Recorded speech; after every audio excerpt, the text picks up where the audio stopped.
My guest today, Pete Ondeng. Welcome to the show, sir. Thank you. Thank you. It's good to be back. Very good. Yes. Yeah, I had Peter Ondeng on an earlier episode show that aired on my Facebook page those days.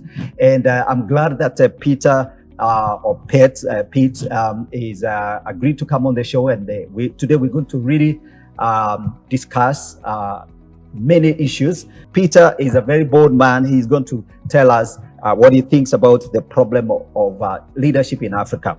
Now, let me just introduce to you Peter briefly before I ask him to tell us more about himself. Peter Ondeng is an interesting man. He entered himself on the presidential election in 2017 and as an aspirant. And that's a really amazing story. And well, he did kind of call off his campaign after a few months, but he was there in the game. At present, Peter is the Chief Operating Officer of Life in Abundance International. This is a church-centered ministry that serves the poor in 14 African countries and the Caribbean. And so he has a wealth of experience in international organizations, local organizations, public and private sector. Peter, I would like you to, just feel free to tell us your story. And good, welcome. Thank you. Well, I am so glad to be back on your show again. Yes. I really enjoyed our last conversation and I felt it didn't quite reach a conclusion. Maybe there is no end to this discussion. Yeah, so we still have a lot of unfinished conversation on that. Yes. So let's start from the start.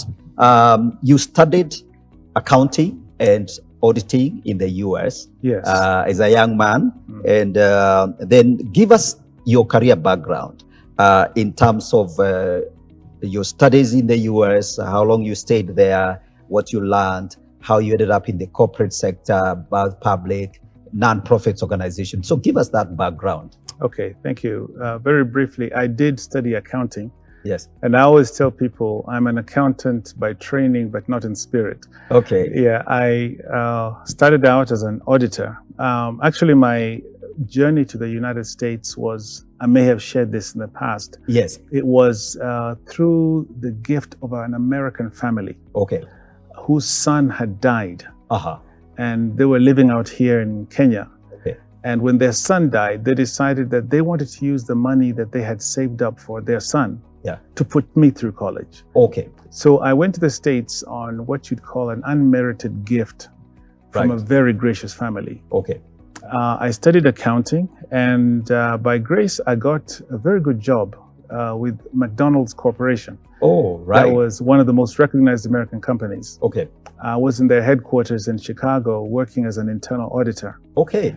And an interesting thing happened. My boss, who was an African-American gentleman, came into my cubicle where I was sitting. Yes. And he said McDonald's was under some pressure from media and other places. Yes. To increase the number of Blacks, Hispanics, women in its upper ranks. Okay. They were under pressure for what they call the Affirmative Action Program. Okay. And so he says, we have been instructed to identify people in the organization who can be put on a fast track. Okay. And I have identified you. All right. And then he went on to explain to me, over the next 5 years, this is going to be your path. Okay. Up the ranks. Okay. And by the end of 5 years, you're going to be here. Yes. It was amazing for someone to actually walk you through your career and just to show you where you're going to land in 5 years. Okay. Now, this was supposed to be very good news for me. All right. But it was actually very disturbing news. Yes. Because I had been in the United States for almost 8 years. Yes. And when I went to the States, I had actually determined that I wanted to come back home. Okay. And if I was to live in the States, I wanted to make that decision from here. All right. Rather than go to the States and just never come back. Okay. I knew so many people who had gone and just disappeared. Disappeared. And so I sat there thinking, if I accept this offer, yes, either I forget about going home, okay, or I accept it on a lie.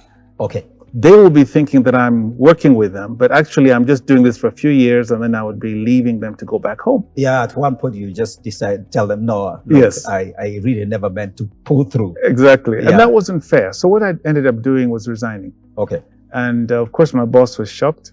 Yeah.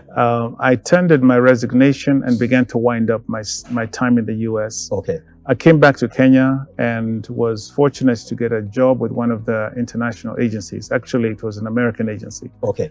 The USAID. All right. I worked with them for a few years, Okay. and that is where I veered off the accounting track. Okay. And you know, it's very interesting. Many people will go and study a certain subject, Yes. and that subject, instead of opening them up, it becomes almost like a prison. You know, I am an accountant. Yes. But for me, it was a platform that allowed me to go into any direction. Okay. So I moved into this space of international development. Yes. And one thing led to another. And I've worked with a number of organizations over the years. Because I'm gifted in writing, that is something God gave me. Okay. I began to write and publish and put out certain things, which also propelled me in the area of business development. Okay. I put out a book in 1990. I don't know where you were. Yeah. 1990. if you managed to put together a book in 1990, you just are an amazing man. It was called How to Start Your Own Small Business. Oh, Yeah, that's interesting. And it was sort of a challenge I'd given to myself. But when I put it out there, remember then we didn't have internet, we didn't have email, we didn't have ATMs. It was another world altogether. Yeah. You know? Okay. So I put this book out, and that book opened up a lot of doors for me in the area of business development, microfinance, Yes. and that kind of thing. Yes. So I've worked with Faulu Kenya. Okay. Faulu was then a small organization. I worked as a CEO. Okay. So that was at the founding of Yes, Faulu or I something? didn't found it. I was brought on as the first African. It was founded by an international NGO Yes. called Yes. Food for the Hungry International. It Yes. was just a program. Yeah. But then I had the privilege of institutionalizing it Okay. and Okay. expanding it. Yes. Then a door opened for me miraculously, Yes. something I did not pursue, Yeah. to go to the Netherlands Okay. for 4 years, Okay. where I lived with my family, my wife and 2 sons, Yes. working as the Africa director for one of these impact investment organizations. Okay. Yeah, so I was traveling around the continent, but living in Europe. Okay. Yeah, and then came back to Kenya after 4 years, and ended up being engaged by President Kibaki, in his new government, Okay. the new NAC government, That was interesting. to set up a secretariat, Okay. a regional secretariat for something was referred to as NEPAD, the New Partnership for Africa's Development. Yes. You remember yes, that? Maybe yes. you can talk about I that remember later. that in Nepal. Yeah. Yes. So I worked for government for about 4 years.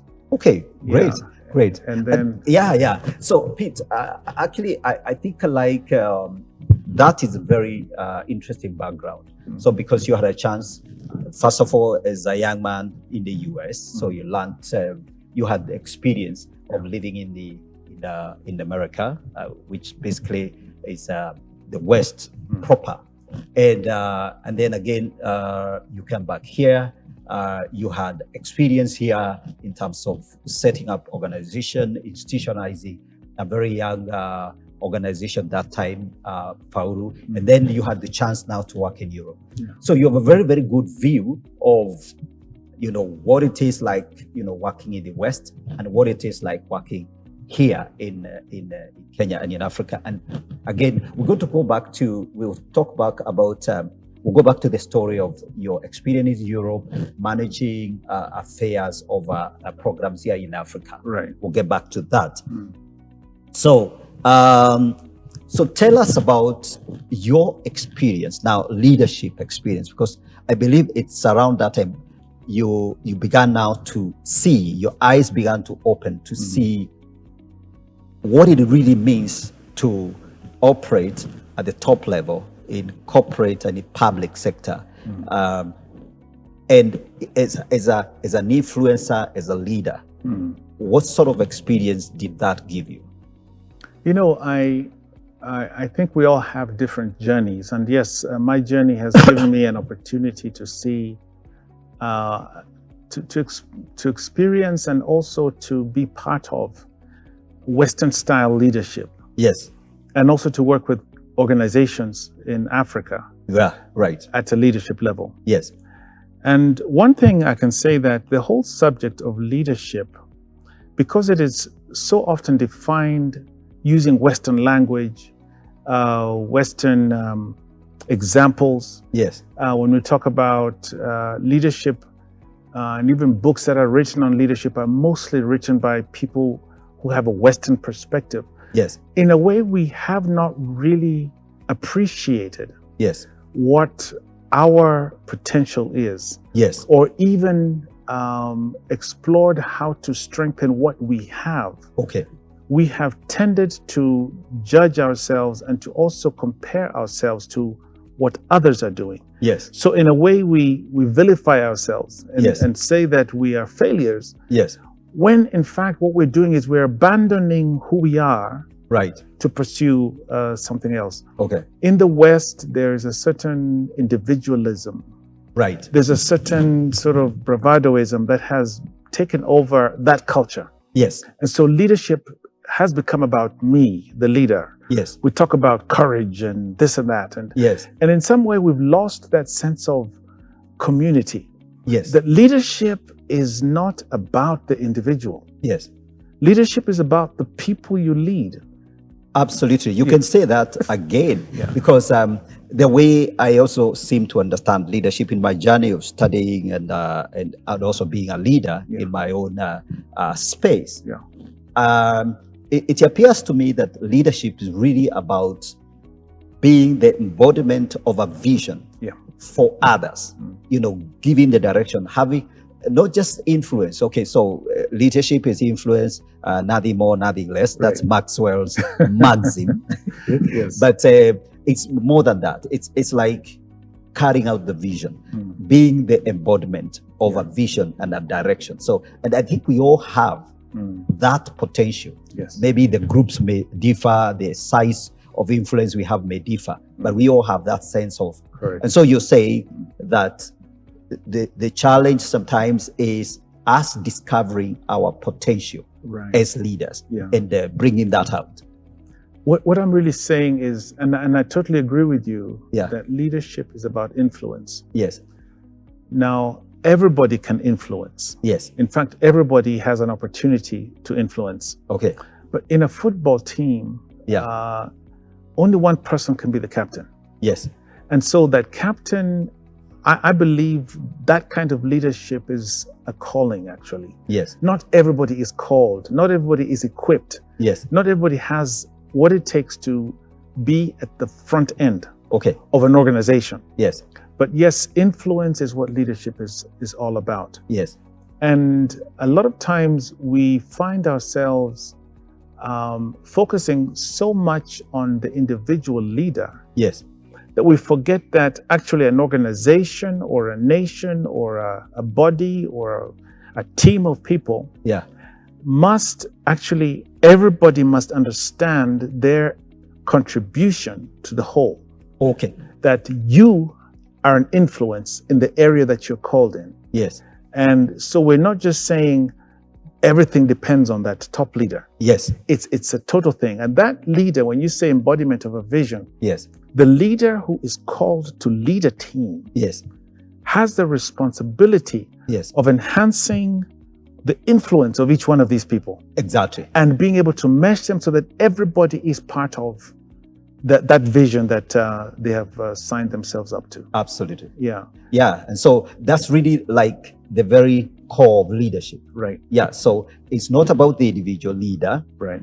But it's about the welfare of the whole. Of the whole. Exactly. And then there are levels and ranks within that system. Right. But the leader has a responsibility to ensure that every subsystem of the group of the community is working towards the same apex direction, vision, and the goal of the entity, the organization. That is correct. And where many corporate leaders and many organizational leaders get it wrong, is they sometimes can become so caught up with strategy and goals and structures and things like this. Yes. And forget that leadership is about people. Yes. And that it is when people are motivated, people are inspired, when people feel belonging, Yes. when people feel that they buy into what you're talking about, Yes. when people have trust, Yes. not just in you, but in each other, Yes. that's when you can push an enterprise forward. Yeah. That's when you push a nation forward. Yes. Yes, that's really the essence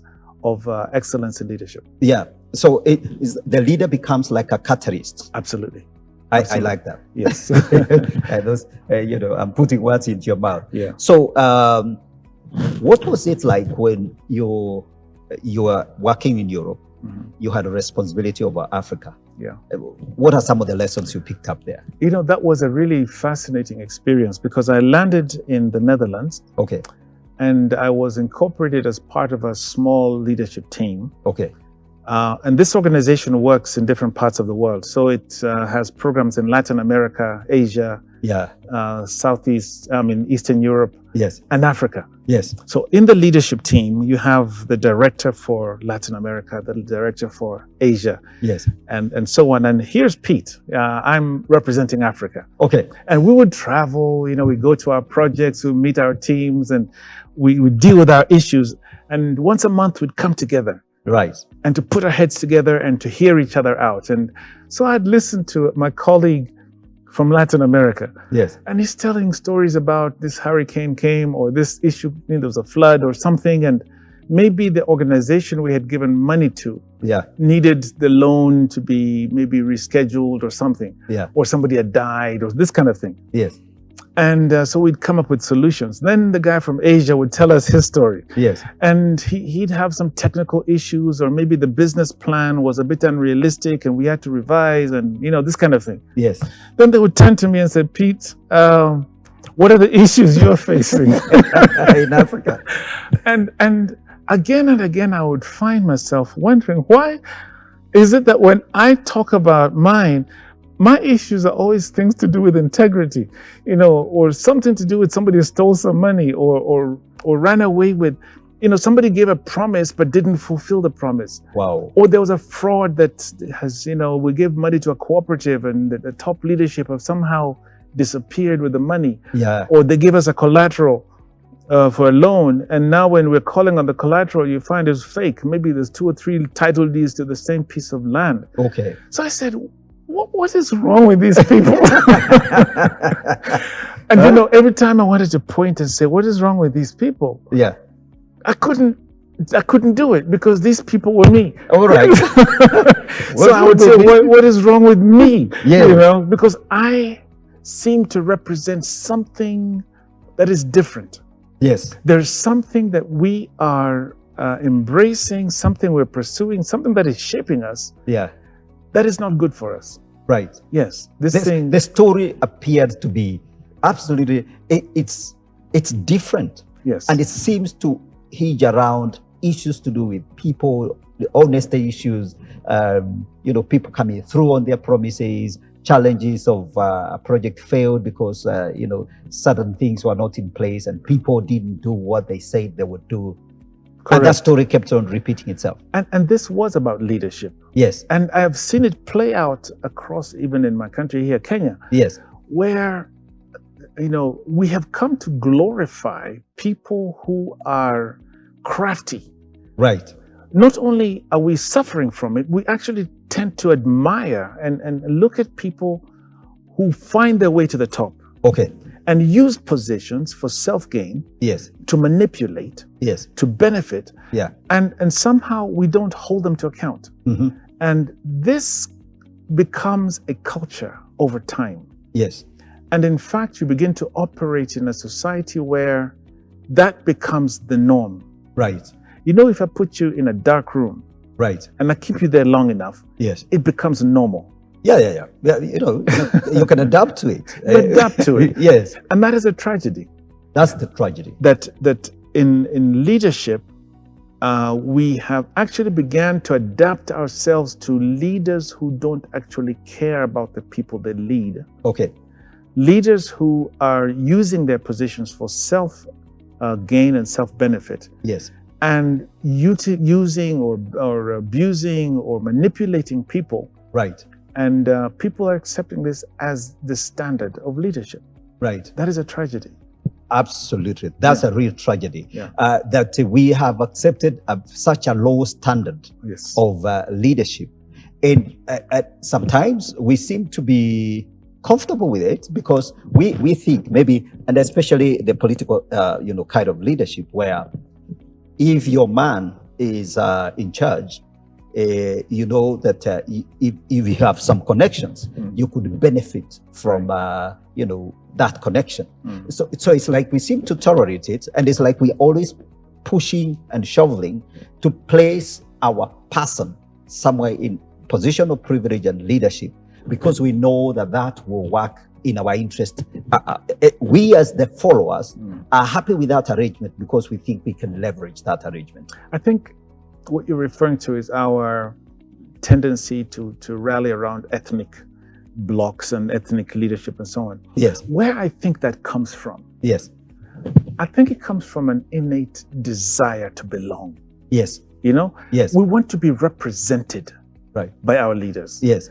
And when you have a multi-ethnic society like Kenya, 42 tribes, yes, people speaking different languages, having different traditions, having different languages, different ways of life. Right. They want to belong somewhere. Yes. And the lowest common denominator is my tribe. Yeah, my language. That if somebody who looks like me, speaks like me, acts like me is in leadership, I feel a sense of belonging. Yes. It's a challenge for national leaders to rise above that and to be able to extend this sense of ownership to everybody else. Across the board. Exactly. And I think so what you're basically saying is that one of the challenge, if I were to, kind of extract it from that, one of the challenges is leaders that transcend the tribal identities. I mean, people who can operate above that. It's true that there is that sense of belonging. We cannot deny our identity groupings, our tribe, our language, our culture. Those are things that define us in a way that is important. So I wouldn't buy the idea that tribe itself is the enemy. No, it's not. Because we first of all belong to a family, then that family expands into a community. Communities form a tribe, a community. You share language, culture, food, practice, and that's how, as a community, you're able to function. Right. So there isn't something wrong with that. No, there but isn't. We're saying that if we are going to exist in a nation state that consists of all of us, then our leaders have to rise above. Right. And we haven't succeeded in that. Okay. Unfortunately, we give lip service to it. Yes. And just like in an organization, yes, you can have an inspirational leader. Yes. Who stands up and says, our vision is this, our mission is this. Yes. But that lady over there or that man over there don't feel part of it. Yes. And your job is to make them feel part of this thing. Absolutely. And if they don't feel part of it, they're actually hurting even your pursuit of that vision. That's true. Because they're not walking with you. Yeah, you're missing the ability to leverage their presence, their contribution. Right. And so you're saying even in the corporate sector or whatever organization it is, as a leader, you must pay attention to the individuals, the little maybe subunits of the organizations that are needed to contribute, to come into to the same place, the same vision. You have to be able to rally people. Yes, and perhaps even more so now than in the past. Okay. I believe leadership in the past, especially corporate organizational leadership, tended to be about structure, stability, and predictability. People came up with models of how to organize and how to manage and so on. Yes. We're living in an era of uncertainty. Absolutely. We're walking into a forest that we don't know. Yes. And right now, when there's so much unclarity of where we're going, more so now than ever, we need trust, we need hope, we need a sense of purpose. And this is what leaders need to rise to. That don't just say, I'm a lion, I'm going to roar or whatever it is. Be the lion, you know? Be the lion. Be the lion. You don't have to tell me. But you also have to earn my trust. Absolutely. Yeah. So we just are about to go into a break. I like what you're saying. I like what you're saying. We're going to revisit that. Okay. We want to go on a short break.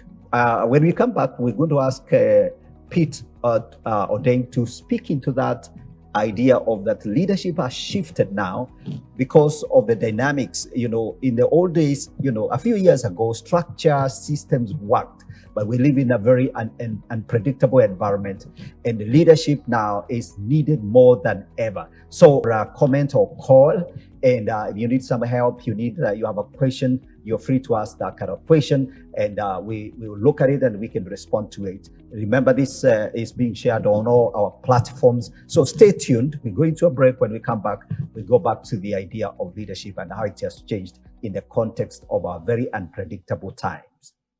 Okay, see you in a short while.